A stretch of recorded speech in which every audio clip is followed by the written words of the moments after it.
Andrew Yang. So I've been a big fan of Andrew Yang for a couple of years now, as it's no secret here on the show that I've been a fan of him. And one of the reasons why is because I think he tells it straight. I think he tells it honestly, and he's been a big proponent of universal basic income. This idea that what if we gave $1,000 a month to families in America to protect them, to provide a safety net, right? Other countries are doing it. That's how he rose to prominence during the Democratic primary. He was ahead of people like Kamala Harris in the polls. But did the mainstream media put him on their air and interview him? No, they didn't. In fact, MSNBC, it was revealed, had a moratorium on bringing him on the air. Producers were told he's not allowed on the show. Even when they put up graphics as to who was running for president on the Democratic side, guess who was left off that list? Andrew Yang's face was off the list, even though he was beating Kamala Harris in the polls. Talk about mainstream media hypocrisy, right? They also did the same thing to Bernie Sanders. So then it was no surprise then that he lost the primary, right? He didn't win. But the Yang gang is pretty darn strong, right? So then he runs for mayor of New York City. And what happens once again? The mainstream media, the New York Times and others blast him and drag his name through the mud, and that's why he loses. As a Democrat, he ran as a Democrat both times.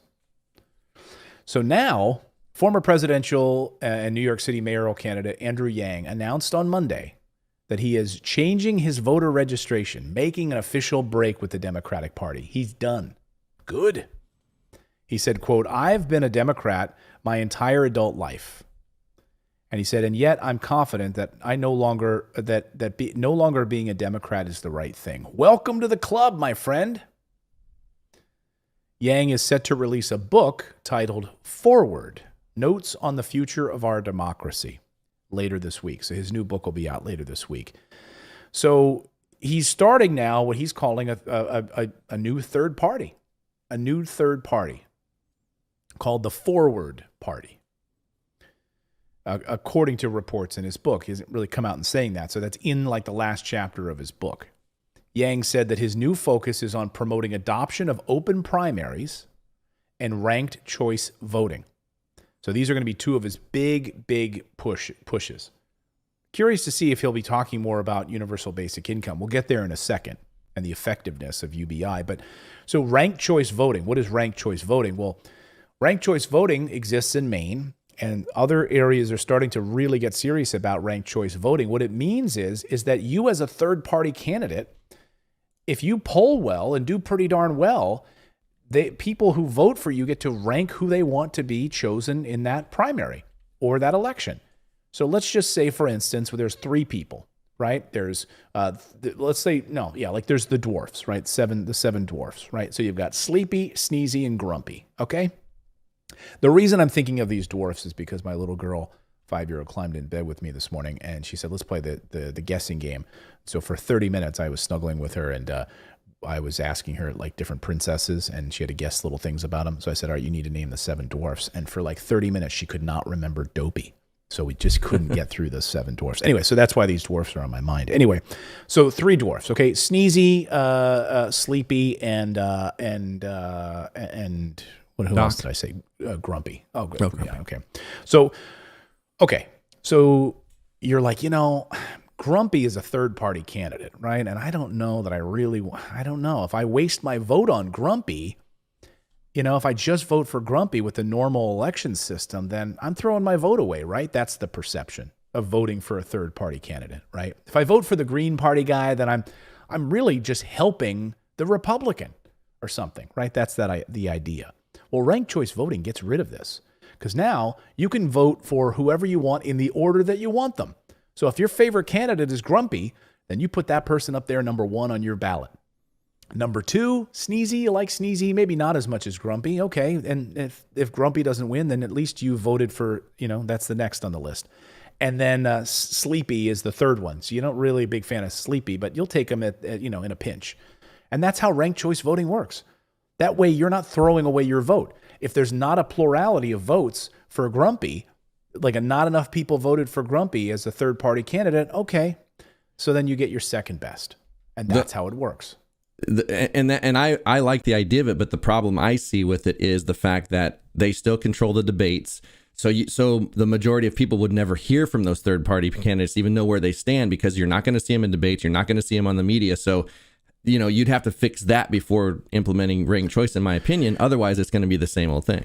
Yeah, but the sad thing is I don't think you're going to be able to fix that. It's like a chicken or an egg thing. I think you have to start winning these elections so that these third party candidates can actually have a conversation, get to the table about these election commissions and these these debate commissions. Like Democrats and Republicans, the RNC and the DNC get to set the stage and decide who gets on stage, and they get to keep out these third party voices. Well, and there was a third party debate that RT was trying to put on, and you didn't see it anywhere. No media covered it. Nobody else covered it. They will do all they can to suppress third party voices. I mean, look at like Ralph Nader. Ralph Nader was doing very well and got kicked out, like dragged out by police when he went to go to a debate. They didn't want him on stage. And understand that that's a private company running those debates. It's a private company that has no oversight. It's sad, but this is a way, I don't know if this is the answer, and we'll see. I'm going to try to have Andrew Yang here on the show. I'd love to talk with him about this. But again, ranked choice voting and open primaries so that you don't have to be a member of one particular party to vote would be transformative. Certain states already have this. I'm all for ranked choice voting. I think it's a hugely important step forward in our voting system so that we can give third-party candidates a voice. But also, of course, a big piece of his platform has been universal basic income, right? Providing people a safety net, so to speak, of $1,000 a month. That was his plan. $1,000 a month that would help remove some of that anxiety for people. Like, I'll just ask you in the chat, how many of you would have your life transformed if you were able to receive $1,000 a month as a sort of no questions asked universal basic income to help you, maybe alleviate some anxiety and stress, that you could start a business, not have to work 3 jobs to put food on the table. A family of 2, that's $24,000 a year. That's some people's complete salary. Like, there's people that make less than that as their full-time salary. Right. And how can we pay for it? I got an idea. Get rid of the friggin' Space Force. This idea that we can't pay to help we're the richest country in the world. When anyone says that to you, that we can't afford it, just laugh in their face. Laugh in their face. And you realize we can literally spend $1 billion on Israel's Iron Dome project. We could cut the military budget in half and still be the biggest in the world. In half. Yeah. We're still 10 times larger. When you combine all of the industrialized countries together, we are 10 times larger than them combined. So cut it in half. Yeah, we cut our military industrial complex money in half, but no one will ever slash it. Alexandria Ocasio-Cortez introduced a bill last week to slash the military budget by 10%. No way. It's not going to happen. Not going to happen. And specifically the military budget just for weapons. She specifically said we're not going to cut military pay, like the people, the employees, and the healthcare. She went specifically to make sure that wouldn't get slashed. That's ridiculous. Everywhere universal basic income has been tried, has been a success. Just looking around the map, here's Andrew Yang, right? Who really focused on that in this piece.